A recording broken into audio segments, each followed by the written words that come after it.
Today marks a new chapter in the history of Crossroads Church. While it's true that there's been many Sundays where Jamie has not been around and I've handled the pulpit, this is the first Sunday where I am standing here as our head teaching pastor. And this is the first Sunday in a brand new year for Crossroads Church, the first Sunday of 2020. And thus, I don't believe this should just be any ordinary Sunday. So this morning, this flavor that I normally preach in is going to be a little bit different. We are going to look at God's Word, but then we're going to look past that and talk about what the future holds for Crossroads in 2020. I said already, but I'll say it again in case you missed it. We're going to be in Deuteronomy 4, verse 5 this morning. I'm going to read verses 5 through 8 first. And we're going to look at what Moses has to say to the Israelites as they face a new chapter in their story, and then look past that to Crossroads today. This is Moses talking in Deuteronomy. Moses says, starting in verse 5, "See, I have taught you decrees and laws as the Lord my God commanded me, so that you may follow them in the land you are entering to take possession of it. Observe them carefully, for this will show your wisdom and understanding to the nations, who will hear about all these decrees and say, 'Surely this great nation is a wise and understanding people.' What other nation is so great as to have their gods near them the way the Lord our God is near us whenever we pray to him? And what other nation is so great as to have such righteous decrees and laws as this body of laws I am setting before you today?" The point that Moses is making here is that other people are watching the people of God, and they're making judgments from afar. And boy, is this true now, just as it was then. We are constantly being evaluated by the outside world to see if what we are offering is for real, and if we not just talk the talk, but if we walk the walk. And Moses shares with the Israelites here that if they can make a good impression on others if they obey Moses' instruction carefully. And he specifically notes three things that onlookers will be able to see if Israel follows God and listens to his prophets. Number one is that onlookers will see that the people of God are wise and understanding. Number two is that they will see that our God answers prayer and is near to us, much nearer than any other faith or religion. And number three, onlookers will see that our laws are righteous and justice encompasses the land. Remember however, that Moses says that these are only possible if we listen to God and obey his teaching. Oftentimes when you're reading the book of Deuteronomy, you see a lot of opposites. You see blessings and curses. Do this, don't do this. This will happen if you're good. The opposite will happen if you're bad. And so I want to ask this morning, what's the opposite of what Moses put forward before us? What happens if we add or subtract to his words? Not only do we violate verse 2 of this chapter, where Moses specifically says, don't do that, but we should also expect logically the exact opposite will happen in the community. If we don't listen to God, if we don't obey his commandments, people are going to look at Crossroads and see us as foolish, ignorant, and fickle. People will look at Crossroads and see our God as fake and not worth following. And people will look at Crossroads and see our laws, our rules, our way of doing things is wicked, dated, and man-made. And we've seen people levy these accusations at other churches before. What is paramount to our success is that we listen to God and we obey him, and all the other things will follow. But Moses gives us a cautionary tale in verse 9, and I do want to read that verse also. Verse 9 of Deuteronomy 4, Moses says, "Only be careful and watch yourselves closely, so that you do not forget the things your eyes have seen, or let them fade from your heart as long as you live. Teach them to your children and to their children after them." Moses has a warning here, and that is to be careful and watch ourselves closely. How? by remembering the things that we've already seen and the things that we felt in the kingdom of God and with our intimate relationship with God. He also adds the importance of passing on what we have learned, not just developing intimacy with God on our own, but developing community with others, sharing the things that have been meaningful to our spiritual development and passing those on to our children or the disciples and their children after them. The idea here that Moses is getting at is that times will be tough. We will have times of change and difficulty, and it will be very easy to allow our hearts to harden and quickly forget what God has been doing this whole time and quickly forget what he's already done. And that's why when you're reading your Old Testament, you see over and over and over again, there's a reminder of who God is. God is the God who made the heavens and the earth. The heavens, the earth, the sea, and everything in them. And over again, you see a reminder that God is the one who parted the Red Sea. And as an Israelite, you might say, I know, we say this all the time. But how quickly do we forget things that we have seen sometimes? Chances are some of us can't even remember the face of our coworker this morning. We have to, remembering is a discipline. That's something we need to keep doing. And that's why Moses tells us that we have to keep reminding ourselves and remind us here today as Crossroads why we're here and where are we going and what has God been doing with this church. You see, at all times, I've said up here many times, we have two paths before us. The first path is what I call the path of death. It begins when we start to cherry pick God's laws. We become our own God and decide what's right and wrong, and then we get consumed with anger and sin and frustration. This path, if we go on that road, will surely make others want to run from our God. They're not going to look at us like Moses wants Israel to be looked at in Deuteronomy 4. They're going to see the opposite, and they're going to want to run from that God and run from this church. The other path is the path of life. And that begins when we trust God and we lead honorable lives of obedience to his word. This path will be attractive to others, and it will make Crossroads grow in 2020. With the remaining time we have today, I told you this in the beginning, I want to do things a little bit differently this morning, and I want to talk about Crossroads and the new year we face. In the world of business, every so often, yearly, quarterly, etc., leadership will often take a step back and do what's called a SWOT analysis of their organization. SWOT. It's an acronym for strengths, weaknesses, opportunities, and threats. And every so often, an organization will do this so that they can get a good grasp on where they're going and where they're heading and the challenges that they may face. And what I want to do this morning with the time we have left is I want to do a SWOT analysis of Crossroads. But I want to do it through the lens of Deuteronomy 4. So in other words, when we looked at the passage we looked at this morning, I want to ask, are we being observed the way that Moses wants Israel to be observed? Do people look at us and say, this is a wise and understanding people? Do people look at us and say, wow, their God's really close to them? Do people look at us and say, this church is righteous and just?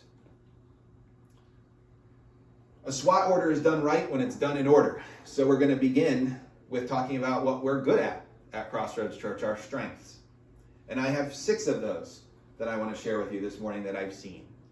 And before I get into the details, I want you to understand this morning that what I'm giving you is observations.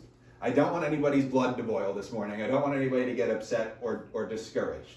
I want you to think about this as if we paid somebody on the outside to give us an assessment of our organization. Stick with me to the end of it, and I promise you we'll get through it. Okay? But we're going to start on a positive note. We're going to talk about Crossroads' strengths.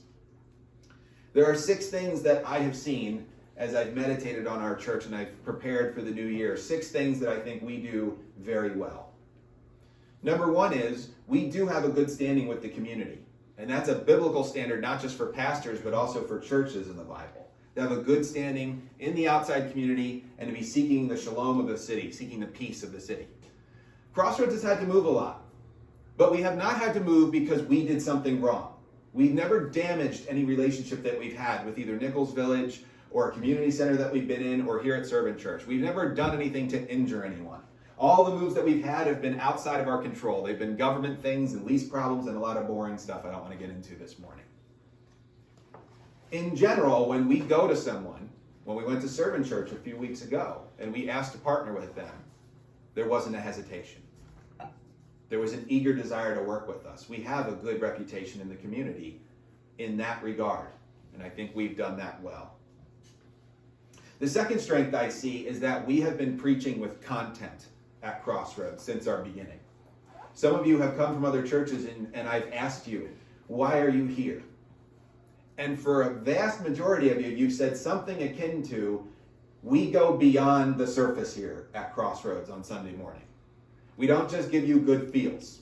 We don't just give you a moralistic lesson. We go into God's word, as every church should, but then we go past it and say, why does this matter to you today? And we've doubled down on that through the creation of diving points and other like activities. Even Kingdom Outposts, to an extent, are focused on application. Taking the word beyond this morning, getting out of this checkbox mentality. We have preached with content up here, preached with depth. We've not been afraid to go outside of Matthew, Mark, Luke, and John and talk about the Old Testament and talk about the rest of the New Testament. And I'm very proud of that, and that's not been a change. The third strength that I see is our Kingdom Outposts. That was a new creation over the last year. And while there's still room to improve and still room to grow, I think in general they've been very successful. Most, if not all of us here this morning are part of a Kingdom Outpost. And I think you'll agree with me when I say it's a lot easier to connect with people in that venue than here. When we were talking about Kingdom Outposts and this idea was incubating on the leadership level, Bill Staggy mentioned that it's really hard to get past the weather on Sunday morning. Right? Because oftentimes, especially with the slot that we're in, let's be real for a moment. A lot of us, when church is ending, we're hungry. We want to get home, we want to go eat lunch, we want to go watch football, whatever. Some of us are okay standing here for a while and talking. Others, their stomach is ruling them. They're like, I got to get home and eat something. I'm starving. That's okay. That's part of why we do the time that we do. I'm not an early bird, so we'll never go earlier than 10 while we're here. Right? That's okay. But we knew as a leadership that we needed something to go deeper than Sunday morning as a way to connect with each other. And thus Kingdom Outposts were born. And I think one of the other huge strengths that we're starting to see with Kingdom Outposts that I think we're going to capitalize on in 2020 is that Kingdom Outposts create an opportunity to bring new people into our flock without having to bring them to Sunday morning right off the bat. Sunday morning can be a very awkward transition for someone who hasn't been in church for a while or has been part of something else. But if we warm them up through a Kingdom Outpost, I think that's going to be a really interesting strategy for 2020. I think our Kingdom Outposts have been very good. Our fourth strength that I see is our government. The government of Crossroads Church has always been a plurality of elder rule. We've talked about the different kinds of church governments in our Diving Points curriculum. And we've talked about the strengths and weaknesses of when you have either a solo pastor or when you have boards and teams and other larger groups above your local level and all the strengths and weaknesses of that. I think Crossroads is very strong in the model that we have of not having one person at the helm with everything, trying to delegate to people as appropriate, and always sharing the load.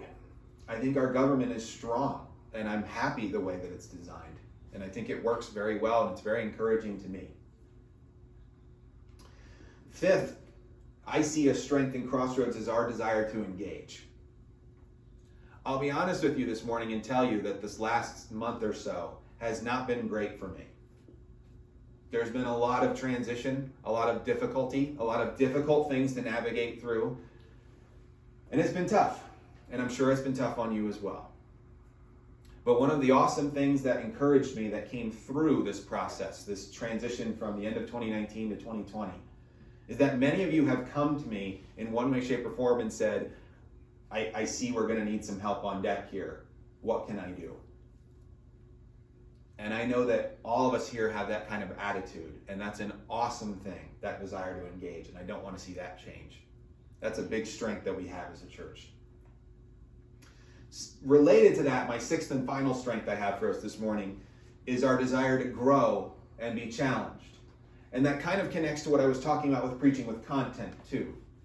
Many of us here are seasoned believers. Many of us here aren't questioning whether or not Jesus died on the cross. We're not questioning whether or not he rose again 3 days later. We have the basics of a Christian life locked down. We want to go past that.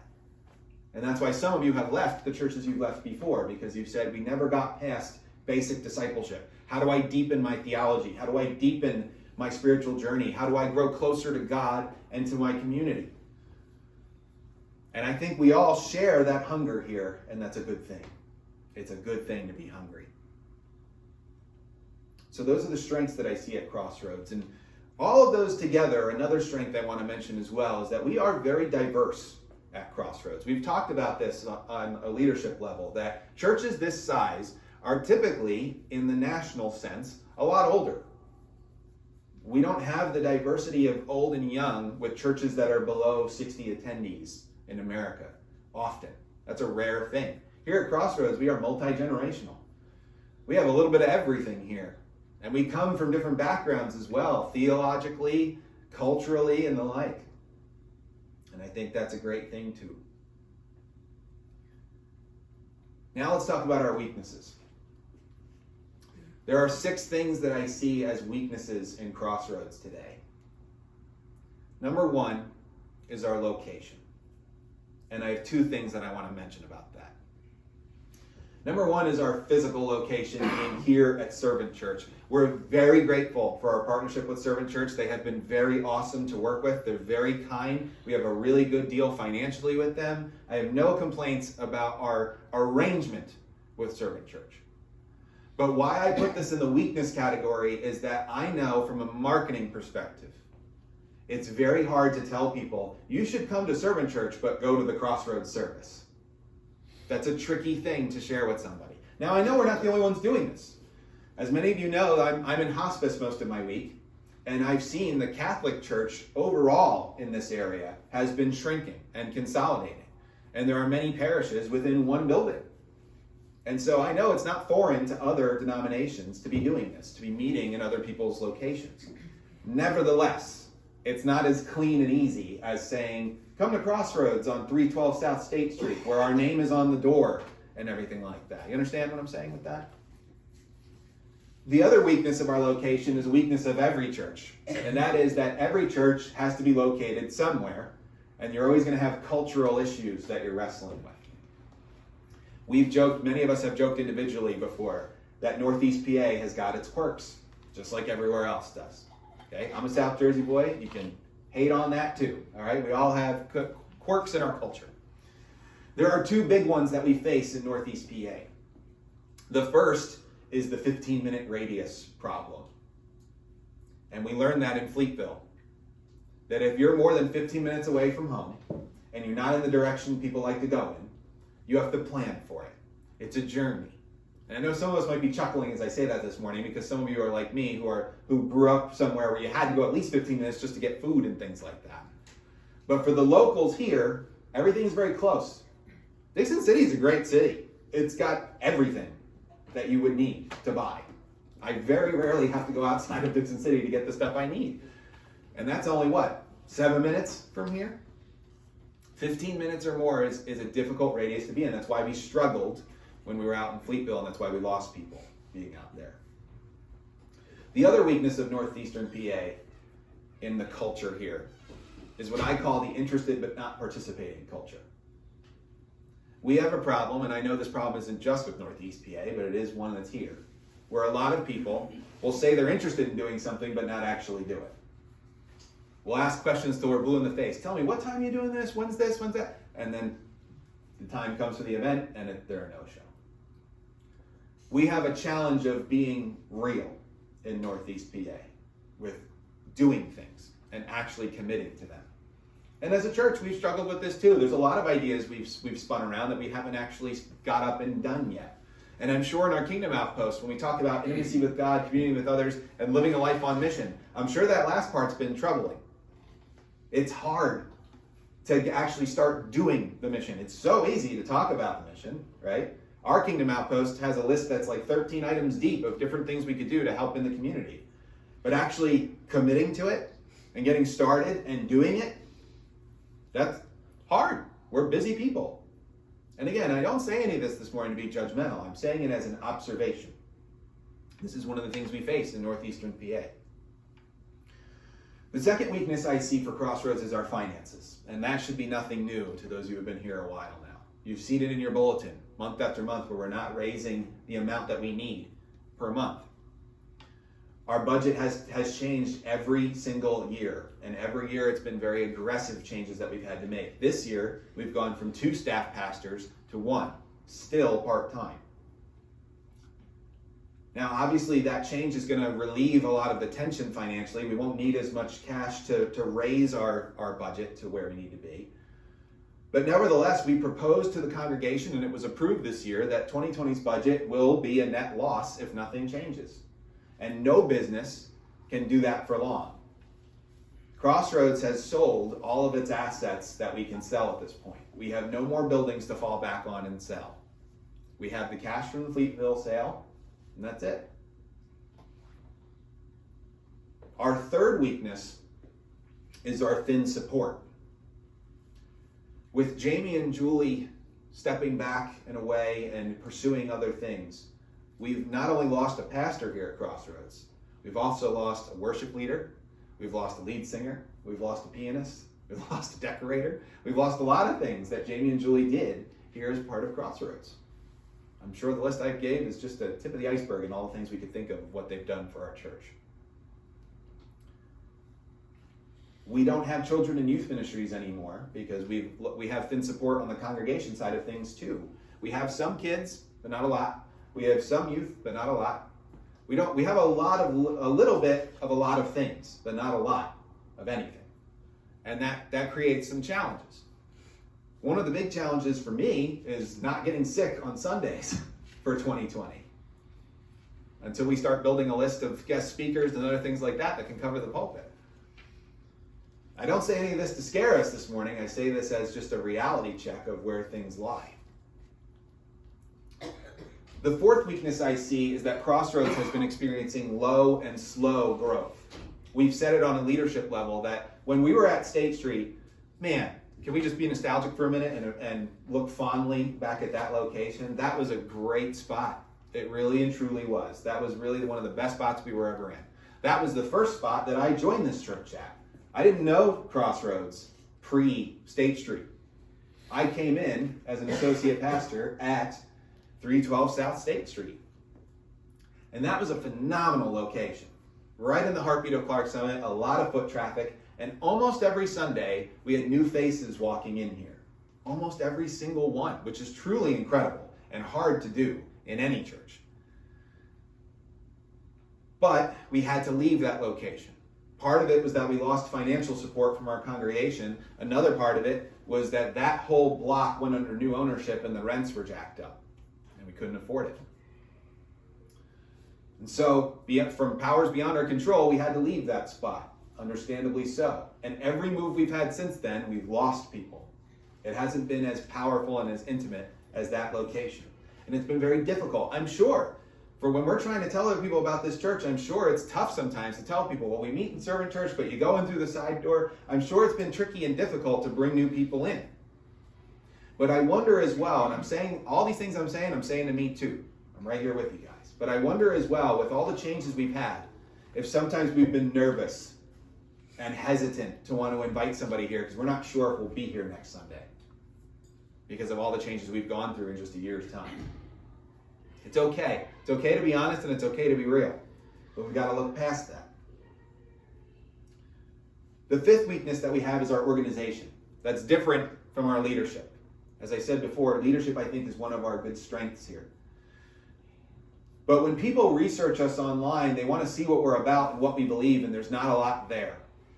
There's some very basic doctrines, but there's not a whole lot beyond that. We've talked about as a leadership that we don't have statements of faith on any of the controversial issues, and that's not good even from just a legal perspective. And so one of the things on the leadership's agenda for 2020 is to shore that up a bit and pad that. But right now, people aren't necessarily sure what we're about when they're looking at us online. All they know is we're a non-denominational casual church that meets in the side of servant church. And that can be a good thing sometimes. It forces people to investigate. But other times, people who want to know more before they come in are discouraged from that. And sixth and finally, our biggest weakness at Crossroads, more than anything I've mentioned here, is our marketing. Marketing is one of the few things that we can control in our budget. And so, trying to be faithful stewards of our resources, the leadership here has shied away from spending money on marketing because it's the one thing we could control when our finances were heading in the wrong direction. We've realized now as a leadership this year that we need to take risks if we have any chance of growing. And we're going to have to be a bit more daring and a bit more ambitious in our marketing here. We're going to have to be more aggressive about getting our name out there. But related to marketing is also the question of our name. When people hear Crossroads Church, what do they think? That's the question we should be asking anytime we're marketing a business. When people hear your business's name, what comes to mind? And if I did a straw poll here this morning and I said, what is Crossroads Church? I guarantee you I get at least 5 different answers about what that is. Some may say it's a non-denominational church. Some may say it's a small church. Some may say it's a church that broke off from another church many years ago and has this attempt at doing things differently. Some may say it's Pastor fill-in-the-blanks church. Some may say it's a church in Clark Summit and define it by location. I don't think we have a clear, consistent narrative out there in the public about what Crossroads Church is. And a lot of the people we talk to, when they say, what church are you part of? And I say, I pastor at Crossroads. They say, where's that? What's that? And they don't even know that we exist. That's a problem. From a business perspective, that is a problem. After we look at the strengths and weaknesses of an organization in a SWOT analysis, we look at what's called the opportunities and the threats. And that's where we look at those strengths and weaknesses and we try to be proactive about it. Say, okay, so what? What do we do about that? So beginning with opportunities, I see 7 awesome opportunities for us in 2020. Number 1 is that I see the possibility where we can be the masters of our own destiny and pick a location before we get kicked out of another one. We can choose our destiny and find some place that we can call home. Hopefully what I would call a neutral location. Either something that is not religiously affiliated or something that is our own spot. So that we can say, oh, we meet there and we only ever mean us when we say that. When we were doing a search for a new venue when Nichols Village suddenly closed on us, one of the things that presented itself to us that we're still investigating is the Abington Senior Center, right across from Hillside Park. They've never had anything on the weekends there at that facility. In 2020, it's under new ownership now, and their first desire is to have things on the weekends. And I think that's an interesting opportunity for us to look at. And I'm sure 2020 is going to bring other opportunities as well. My wife and I have heard a lot of things on the grapevine, even just about the businesses down the hill there, where the Starbucks and the Wendy's and all that is. Everything is moving in 2020 by and large. That whole area is going to get redeveloped and changed. I think for the better. But when those things happen, new opportunities arise. And I think that's where we in 2020 can keep our eyes open for new spots for Crossroads to be in. That will be better for us from a marketing perspective. Number 2 is that our thin support creates new opportunities for advancement. We only have 2 deacon couples and 2 pastors. So now we have the opportunity in 2020 and the years beyond to grow more deacons and grow more pastors into that role. Our thin worship team creates new opportunities to be on the worship team. And everything else that we have here at Crossroads just creates more opportunities for people to step into things.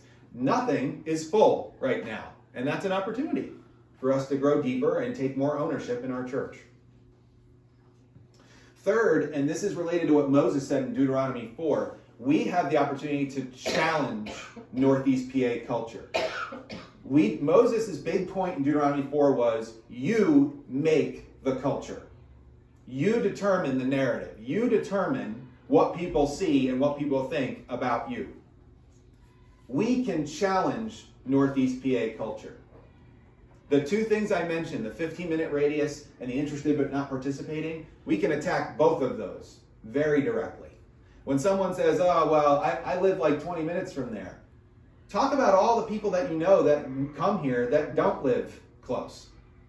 Ed and Donna Euler's a great example.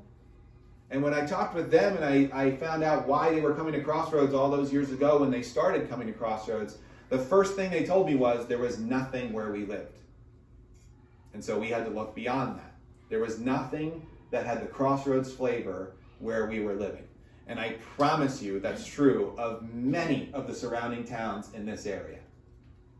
So when we talk to our friends in Nicholson and Fleetville and everywhere else, Montrose and all those surrounding areas, and they're saying, wow, we really just don't have a lot going on here, we can point to the Eulers, the Clarks, many other people who make that drive and say, you know what, lots of people will drive for it if it's what you're looking for and what you need.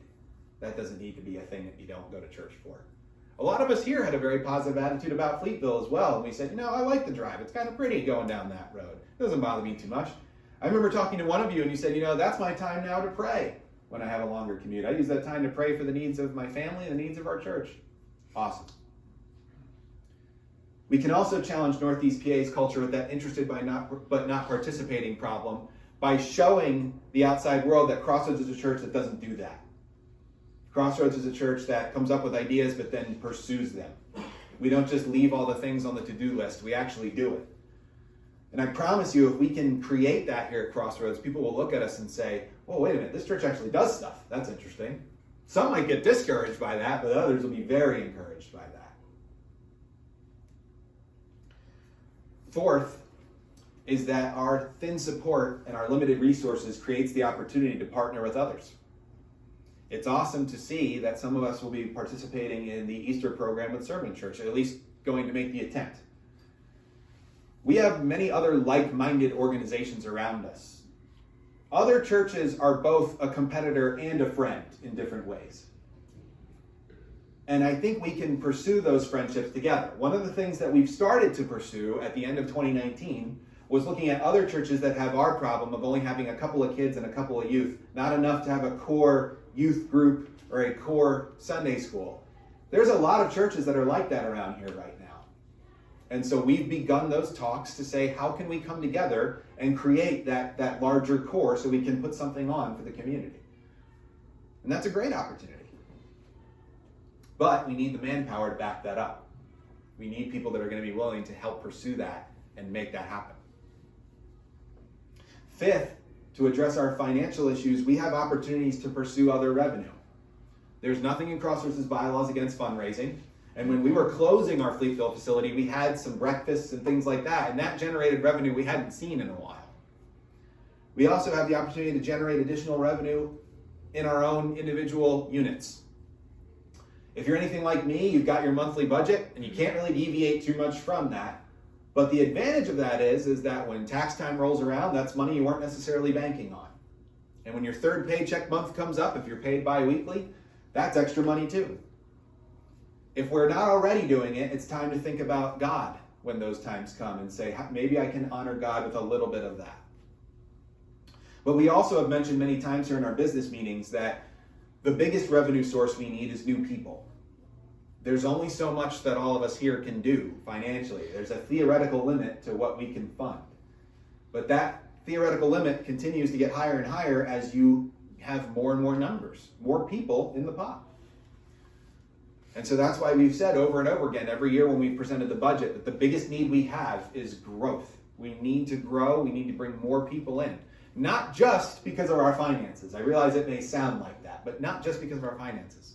More importantly, we need to grow because we've been commanded to do so by our Lord. Jesus told us, go and make disciples.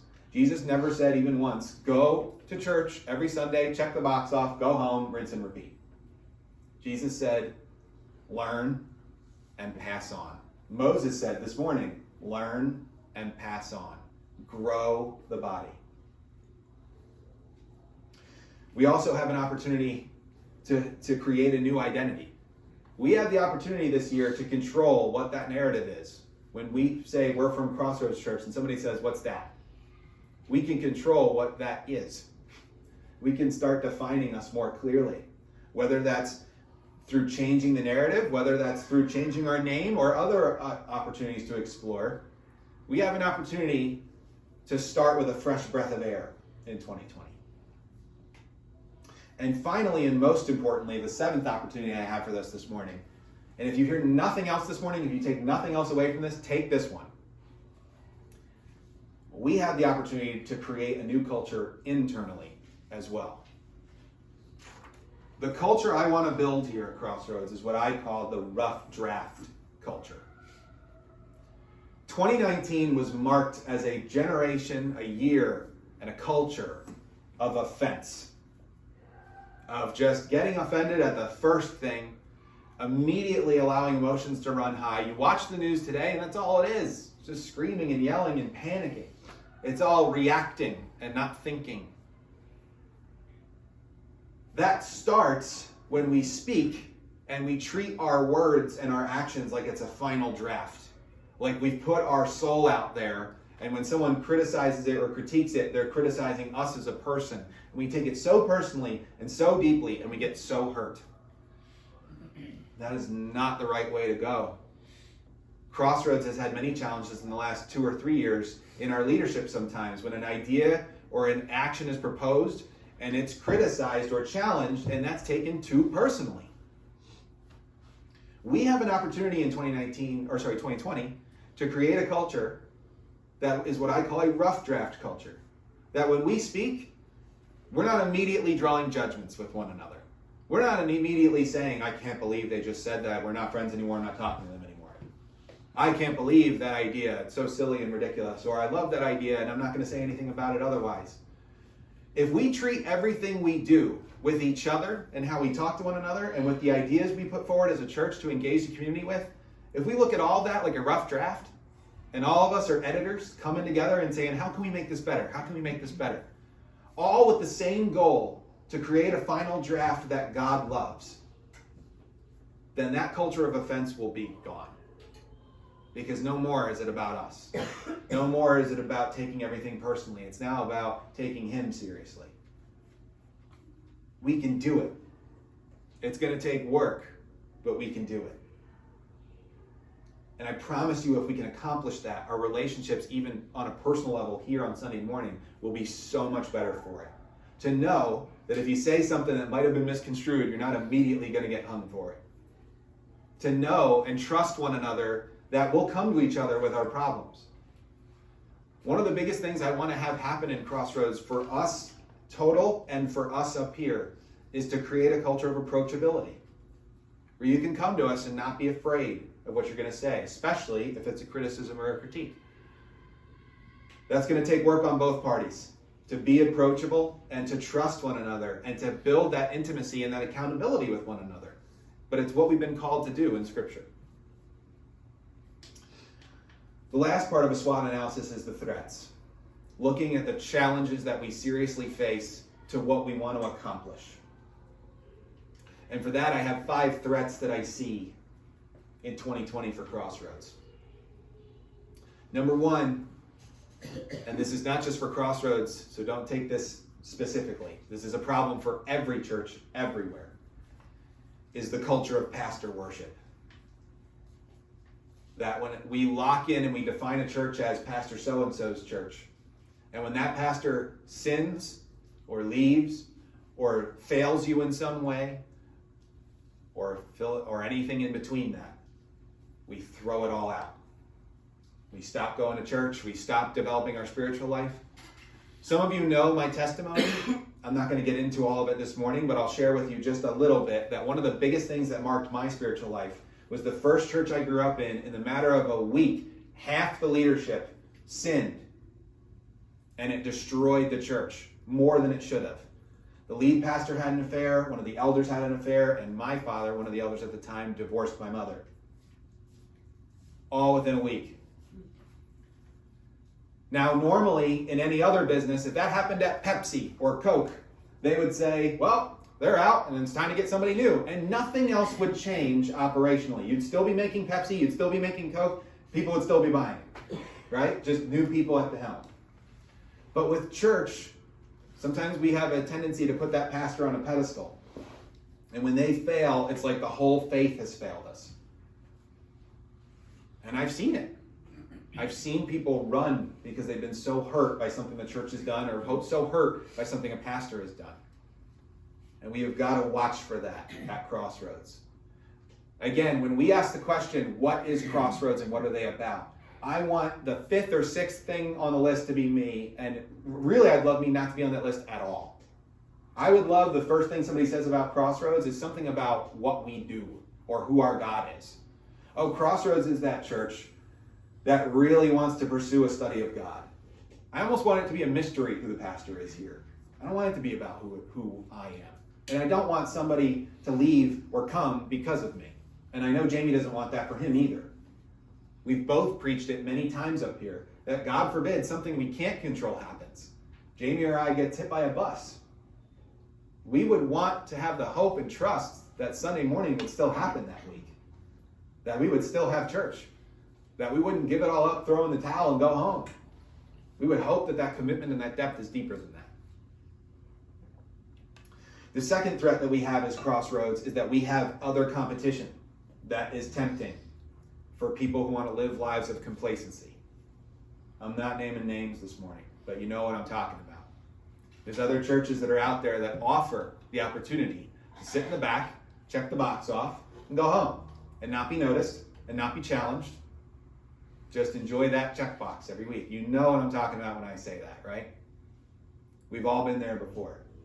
That's why some people don't come back here. I've had a chance to talk to a couple people when I first started here who were here for a little bit and then they shied away, and I couldn't, for the life of me, I couldn't figure out why. And then when I went and talked to them, it said, well, people were coming up to me and asking me how I was doing. Oh no, God forbid. Somebody ask you how you're doing. But the problem they had was they didn't want to be noticed. They wanted to just blend in. They didn't want to be challenged. They didn't want to engage. They didn't want to go deeper. And sometimes I understand. Sometimes we want to Sabbath. Sometimes we want to rest. Jamie right now is entering into that period. He's been pastoring for a long time, and he deserves a time where he can blend in the background and rest. But my friends, none of us have been called to do that for the rest of our spiritual lives. Perhaps for a season, but certainly not for eternity.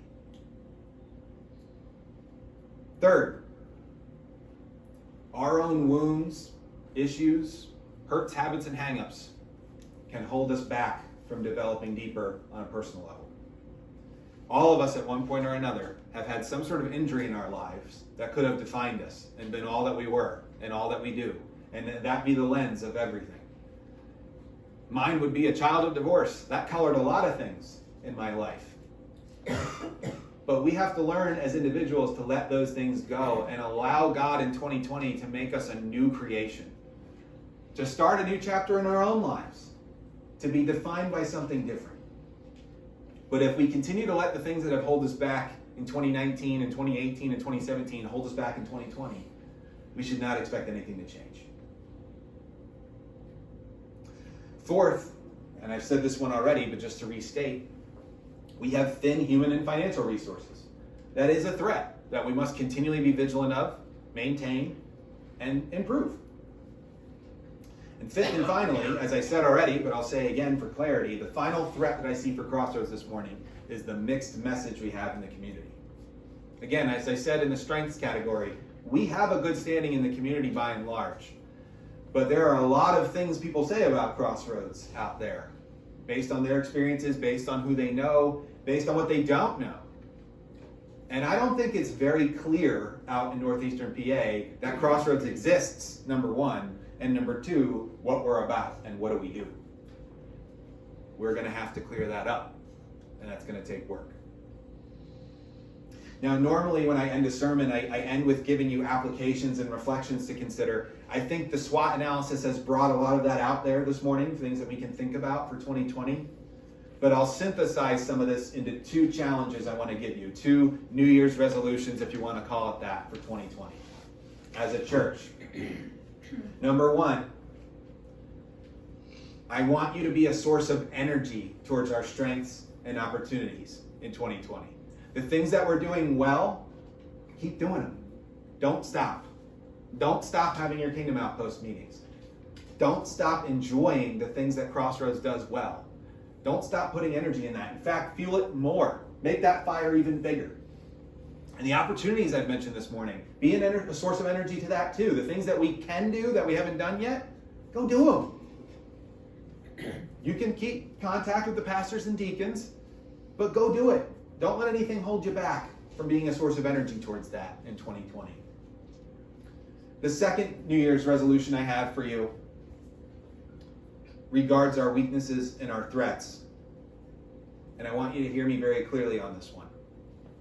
The second challenge I have for you this morning is don't just offer solutions. Don't just come to a pastor or deacon and say, we should try this, and give me another item on my million-mile-long to-do list. I've got plenty of work already. I've got 30 hours with hospice every week and 10 to 20 here at Crossroads. I don't need more to-dos. What I do need is participation and engagement. Come up with the ideas, yes, but come being willing to make it happen. That's one of the first things my dad taught me growing up. He said, son, don't ever go to somebody with an idea that you're not willing to pursue. Don't ever go to someone and give them more work and not be willing to work with them. That's one of the best life lessons my father ever gave me. And it's part of the reason I stand here today, because of the work ethic he instilled in me.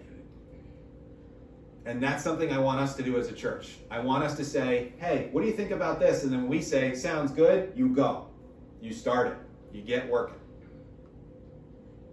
But I know, especially for those of us that are more on the introverted side of things, we often wait for that invitation. We say, I haven't done something because nobody's asked me. I haven't pursued it because nobody's asked me. Nobody's asked me what I think. Nobody asked me what I want to do. So I've just been sitting here quietly. Let me clear that air this morning and set the record straight. You're all invited. And everybody that isn't here this morning and is hopefully watching this on YouTube later, you're invited too. Whatever you have an idea for to grow, whatever thing that you want to develop this year, you're invited to do it. If you have the gift of leading or teaching in any way, I want you to come and talk to me in Freedom. And we'll pursue that. If you have the gift of serving, I want you to talk to Steggies and Eulers. And they'll show you what we can do with that. If you have any kind of musical ability, whether it's talent up here or talent back there on the sound team, you need to talk to Brandon, Seth, Julie, Bill Jackson, any of us. And we'll get you plugged in. And if you want to help us with marketing, at the end of the last membership meeting we had here, Joe and Stephanie came to me afterwards, and they shared with me that Joe has a marketing company, and his company has decided to offer their services pro bono to Crossroads for 2020 to help us grow and help us get their name out there. And that's huge, and we're very thankful for that. And so we're going to stay working with him. We're not going to just hand it all off and forget about it. But if you want to help get Crossroads' name out there and you have ideas for how to grow this church as an organization and get our name recognition out there and grow this kingdom, Joe's not here today, but you can go hunt him down and you're going to talk to him and he'll get you on the path of where you can go to help with that. And I'm sure there's lots of other things I haven't mentioned this morning. You probably know who you should talk to for it. And if you don't, pray about it. Step up and pursue it. Jesus gave us a job to do. Jesus told us to go and make disciples. He never called any of us to come here Sunday after Sunday after Sunday and just plateau and check the box and go home and be forever unchanged. He called us to intimacy with God, community with each other and the outside world, and live a life on mission. And in 2020, we're going to take that seriously more than we had in 2019. Let's get in gear and let's get the job done.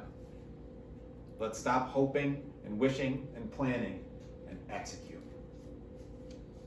If we do, I promise you that 2020 is going to be an awesome year. And we're going to look back at all the craziness that we've had to deal with in the last few years, even just with bouncing around in location. We're going to laugh about that as our incubation stage before we reached that new chapter, that new land that God prepared for us. But it starts with you and with myself getting in gear, getting up, and taking a step forward. Let's pray.